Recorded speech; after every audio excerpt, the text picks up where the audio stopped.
This is E&P Reports, a vodcast from Editor and Publisher magazine, the authoritative voice of news media since 1884, serving newspapers, broadcast, digital, and all forms of news publishing. And greetings once again, Mike Blinder, publisher, E&P Magazine. As always, we urge our audience who's listening to this program on a podcast platform to please follow us. Those that watch us on our YouTube channel, hit the subscribe button below, ring the bell, or click it to the right, and you'll get an update each and every time we upload this weekly podcast series dedicated to the news publishing industry, E&P Reports. I've got a new friend on the show, Drew Lindsay. Drew, welcome to the program. Thanks, Mike. Glad to be here. You are senior editor, special projects at a publication we actually featured just a year ago with your CEO, Stacy Palmer. It's called the Chronicle of Philanthropy. Could you? Correct. Let's do the elevator pitch. The reason, and that show resonated, by the way. It was one of our biggest listened to shows. Terrific. Because I'm in an industry, as you know, we have all these thousands of news media executives listening to you that think or pray or hope that philanthropic dollars will flow down to them. Sure. Your mission is to talk to the donor community and those that ask for the money. Is that your audience? And if you think about it like American Banker, we are covering the nonprofit and philanthropic industries. So in a sense, we are reporting on what happens with everything from the local soup kitchen all the way up to Bill Gates and his dollars. So we're reporting on the industry. And our readership is largely nonprofit leaders, philanthropists, donors, grant makers, and such. We're an independent nonprofit news organization. We spun off from a for-profit about a year ago and have spun up as a nonprofit over the past year. So we're excited about that. The philanthropic dollars we have are sort of helping us build and sustain a business side that we've never had before. So we're really excited about all this.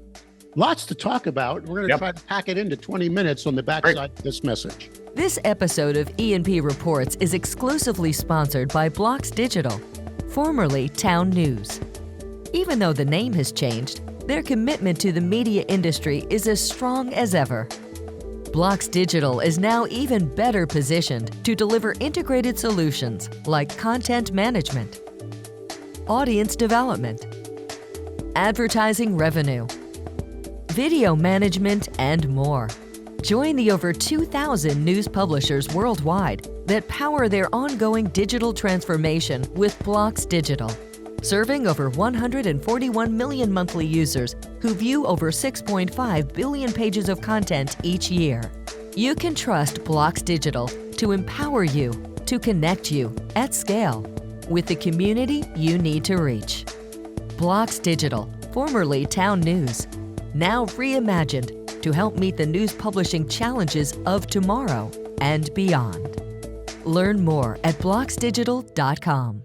Okay, well, let's first stay at 50,000 feet if we can, Drew. Sure. Again, my industry, news publishing, or which, remember, legacy transmitters, presses don't matter anymore. I mean, they matter as far as your heritage. But, we're basically all have one mission in the news publishing industry, and that is to inform and enlighten the community. And, we're the only industry in the Constitution, blah, blah, blah. We must survive in a Madisonian democracy, and we're going through this crisis financially. Yep. Money flows now into our industry as donors believe in that necessary part of our society. But the problem has been some claim it's all part of a good old boys club or good old girls club. You see what I'm saying? Where it's not going to red communities, or it's flowing into inner city things, which are important. But what about a small town in Arkansas that loses its voice? Sure. Where is your publication first? Because I know you're a senior editor there. You're part of this reporting structure. Where are you in first reporting on the necessity of survival of free press unfettered in our government? Well, I think, we're here to talk a little bit about our new vertical, which is sort of looking at the country's divides and what's happening. Key to that has been, and a lot of the funders are sort of recognizing, I think, that local news is critical to creating an information ecosystem that people can trust. People don't trust national organizations. They don't trust government. So there are funders who have committed, you probably know, the Press Forward initiative. Yes, of course. Yeah. So that's one of the steps that falls into this category of we have to rebuild trust in America. We have to close these divides, and local news is seen as one of the places to do that. Now, you just teased it. I was going to flip that letter in a moment, Vanna.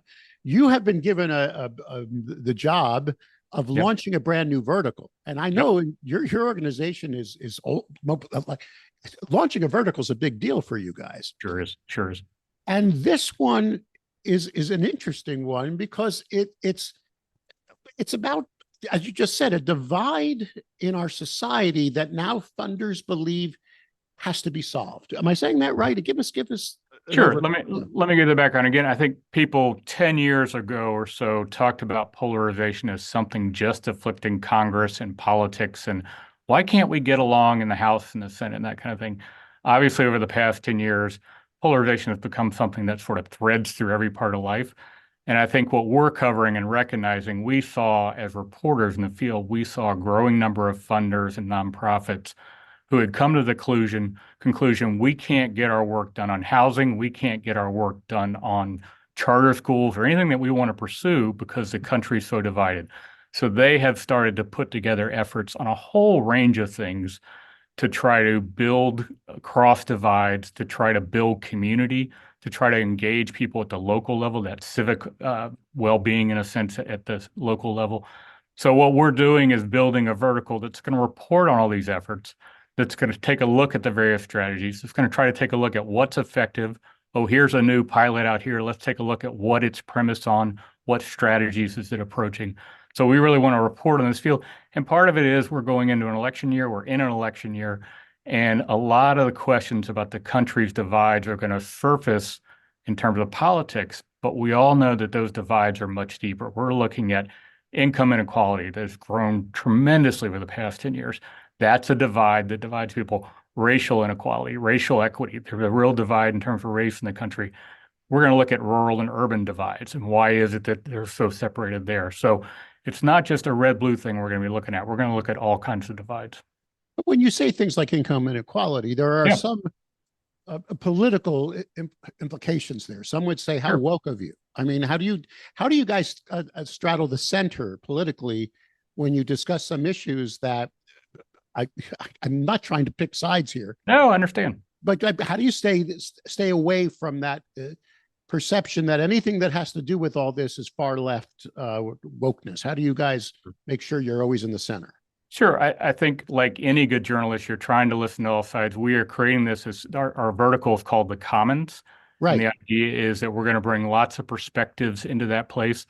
With our launch, which we've talked about, which will happen tomorrow, we have essays from a number of leading players in the field, Darren Walker at Ford, Rachel Pritzker, who's the head of the Democracy Funders Network. But we've also got critics coming in saying, you know, big philanthropy, whose wealth and their assets have come from enormously wealthy people, how can they go about closing divides? Are they the right players? So we're going to raise critical perspectives as we go along with this.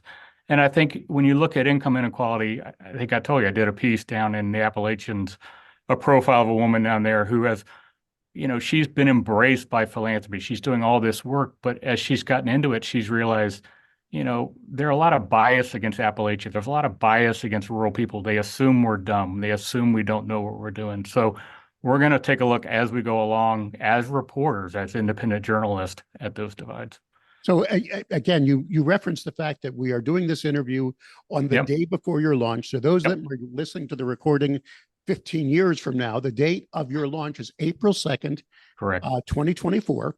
Correct. We're going to be releasing this on April 1st because we always release our broadcasts on a Monday. So now that you've discussed your first feature will be about this woman in Appalachia, correct? That's one of the pieces we're rolling out. We've got about 20 pieces of content that'll be going up on the 2nd. Okay, so let's assume I'm a news publishing entity in Appalachia before this article, and I know that my community has that inequality bend. I mean, let's be honest. Some say that the liberals just fly over square states looking down with thinking, you know, all you guys do is drink beer and go bowling. And I mean, we know there's that common misperception in that. Sure. What can I do as a local news publisher if I agree with your stance now? The Chronicle of Philanthropy has decided this is such a major issue that we're going to help inform funders to help bring our country together. What can I do as a news publisher? I think as a news publisher, you're probably doing exactly what you're doing, is providing, being an independent, trustworthy news source. I think you also ought to look at, and this is what some of the funders are doing and how I came to the woman in Appalachia that I wrote about. Some of the funders are trying to identify people in communities who are deeply committed to their communities, who are doing work within their communities and bringing people together where they take off their red shirt or their blue shirt or wherever they come from, and get people to work together on projects to improve the community. That's the kind of work that gives people pride in where they live. It brings people together. So that's what I guess I would urge the local newspapers to do, is to find those people and hold them up a little bit to what they're doing and the work they're doing. Would you be willing to take a suggested story or amplify a story that a local publisher does in some cities? Absolutely. No, we can't be everywhere, and I'd love to hear from folks all over the country. We're planning to get our reporters out, to get myself out around the country, but folks like the people listening to this broadcast are on the ground, are going to have great ideas.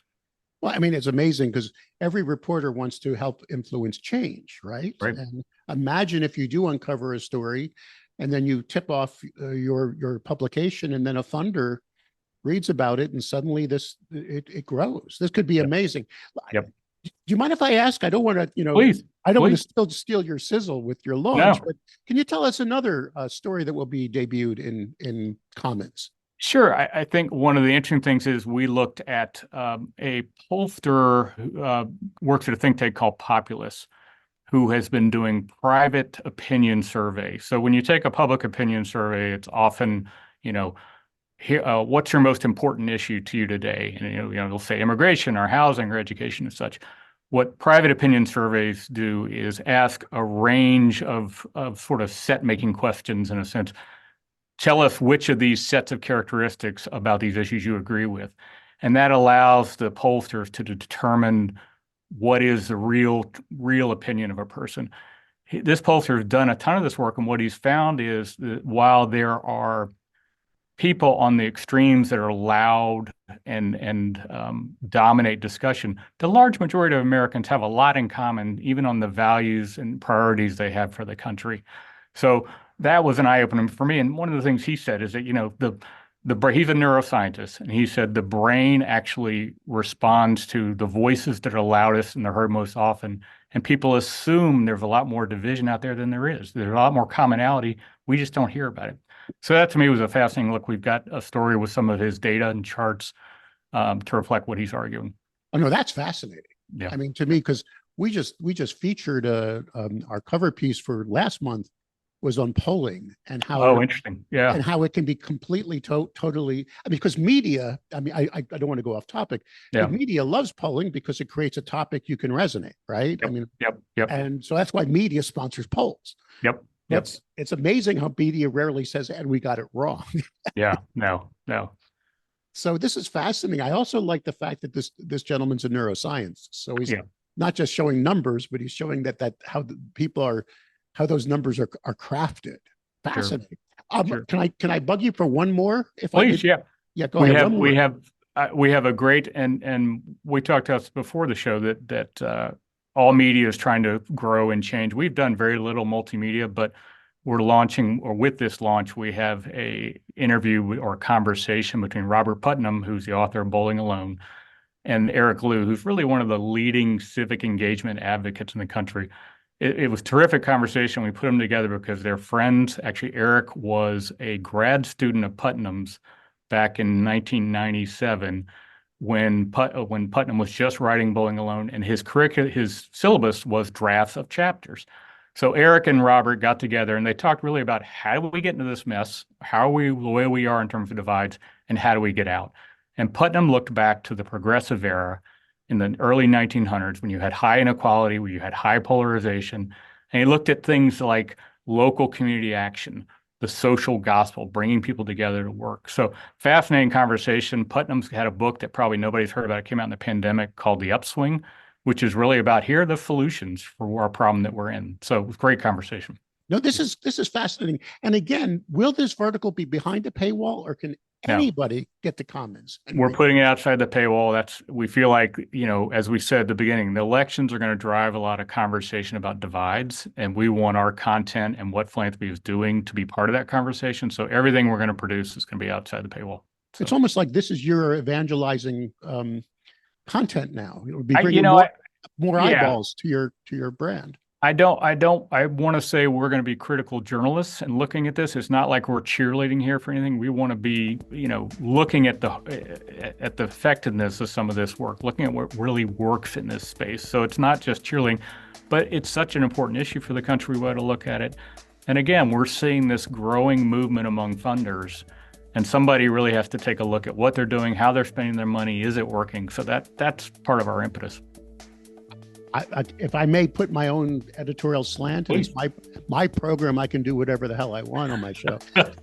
It's so needed, because so many of the news entities we report on are far in one direction or another. Yeah. And the opposite of love is not hate, it's indifference. So if you can drum up some anger, your page view, that engagement goes up, page views go up, what have you.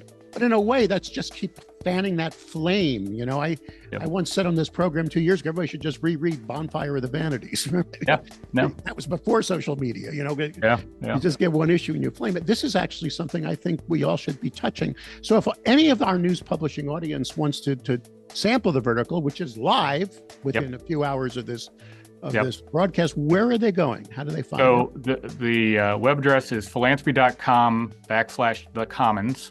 That's the name for our vertical. It is called The Commons. If you just go to philanthropy.com/thecommons, or just go to philanthropy.com and it'll be in the navigation bar, you'll see it there. Someone wants to suggest a topic to you and work together with you, maybe with their local reporting.